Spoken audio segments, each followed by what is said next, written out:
Imagine a moment suspended high above the frozen skies of Europe, a moment where the roar of engines fades behind a single human decision, a moment when war pauses, just long enough for mercy to take control. This is not just a story about airplanes or battles or nations at war. This is a story about two men, enemies by uniform, bound forever by a choice made in seconds. This is the story of Charlie Brown and Franz Stigler, and the day when, in the middle of World War II, no bullets flew. On December 20th, 1943, the Second World War had reached a brutal intensity. Across Europe, cities burned, factories worked day and night, and the skies were filled with metal and fire. On that cold winter morning, a young American pilot named Second Lieutenant Charlie Brown prepared for his very first combat mission. He was just 21 years old, and he was in command of a Boeing B-17 Flying Fortress, a massive four-engine bomber nicknamed Ye Olde Pub. Charlie Brown and his crew were part of the 379th Bombardment Group, stationed at RAF Kimbolton in England. Their mission was clear and deadly serious.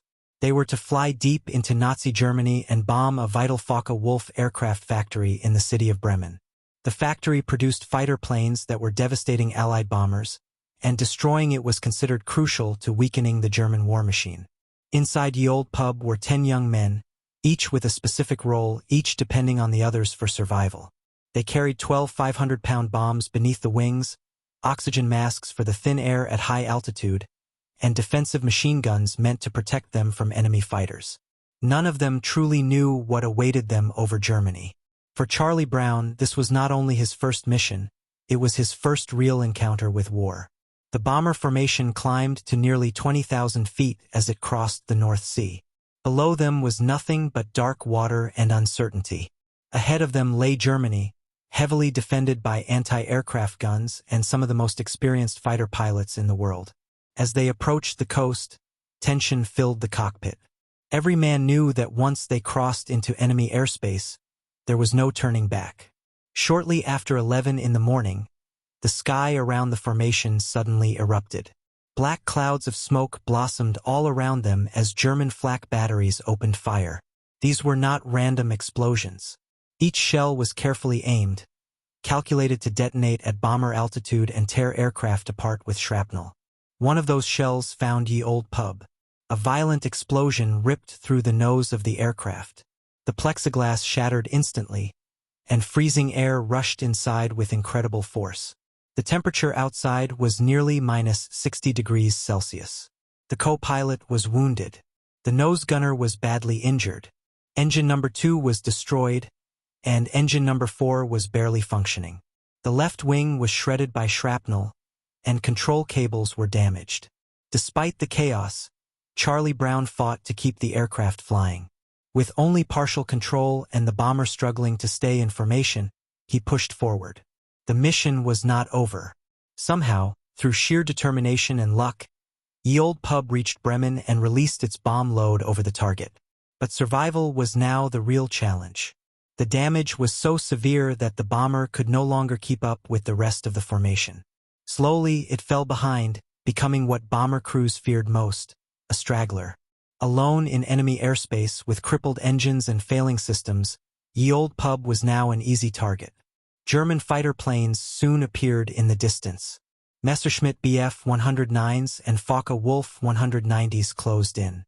Their cannons and machine guns tore into the bomber. Bullets ripped through the fuselage. Oxygen tanks were punctured. Several guns froze or jammed. The tail gunner was killed. Inside the aircraft, men bled, froze, and fought to stay conscious.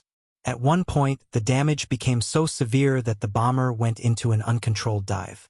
Charlie Brown blacked out as the aircraft spiraled toward the ground. Only when the plane dropped to a lower altitude did enough oxygen return to revive him. Barely conscious, he pulled back on the controls with everything he had, managing to level the aircraft just a few thousand feet above the ground. Now flying dangerously low and painfully slow, Ye Olde Pub limped toward the German coast. The crew faced an impossible decision. They could bail out and become prisoners of war, or they could try to reach the North Sea and attempt the long flight back to England. The bomber was barely flying at about 135 miles per hour, far below normal speed. They chose to keep going. As the battered bomber passed near the German airfield at Jever, another aircraft prepared for takeoff. Its pilot was Oberleutnant Franz Stigler, a highly experienced Luftwaffe fighter ace. He had already shot down 2 American bombers that day. One more victory would qualify him for the Knight's Cross, one of Germany's highest military honors. Franz Stigler took off in his Messerschmitt Bf 109 and quickly spotted the damaged B-17 ahead of him. From a distance, it looked like an easy kill. He closed in, lining up behind the bomber, ready to finish it off. But as he drew closer, something stopped him. Through the torn fuselage of Ye Old Pub, Stigler could see inside.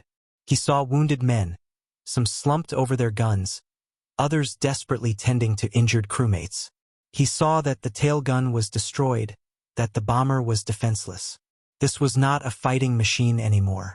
It was a dying aircraft held together by willpower alone.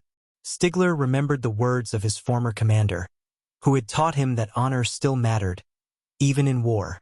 The commander had said that shooting at helpless men was wrong, and that any pilot who did so was no better than a murderer.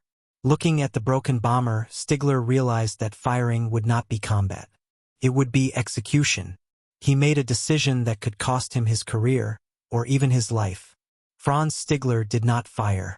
Instead, he pulled alongside the American bomber, flying so close that the crews could see each other. Charlie Brown, stunned, could not understand what was happening.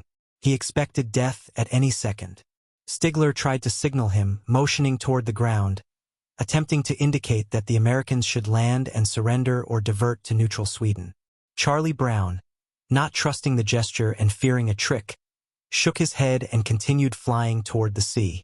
Realizing the bomber would not turn back, Stigler made another extraordinary choice.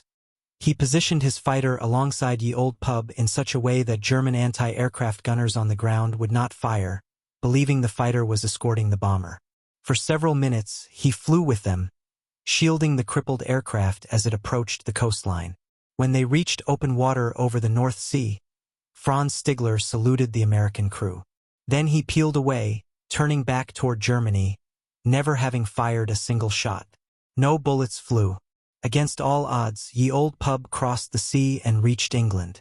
The bomber crash-landed, barely intact. Ground crews were stunned that the aircraft had survived at all. When the crew reported what had happened, their commanding officers ordered them never to speak of it. Such a story did not fit the realities of war.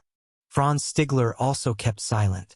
If his actions had been discovered, he could have faced court-martial or execution. He continued to fly missions until later in the war, eventually surviving the conflict. For decades, the two men went on with their lives, unaware of each other's fate. Charlie Brown left the Air Force and built a civilian life. Franz Stigler eventually moved to Canada. The story faded into memory, known only to those who had lived it. Then, many years later, Charlie Brown decided to try to find the German pilot who had spared his life. Through letters, research, and sheer determination, he finally succeeded. In 1990, nearly half a century after their encounter, Charlie Brown and Franz Stigler met face to face. They were no longer enemies. They became close friends, bound by an extraordinary moment of humanity in the middle of history's deadliest war. They remained friends until their deaths, passing away only months apart in 2008. Their story stands as a reminder that even in the darkest moments of human history, compassion can survive. In a sky filled with violence, two men chose honor over orders, mercy over medals, and life over death. And on that cold day in December, high above Europe, no bullets flew.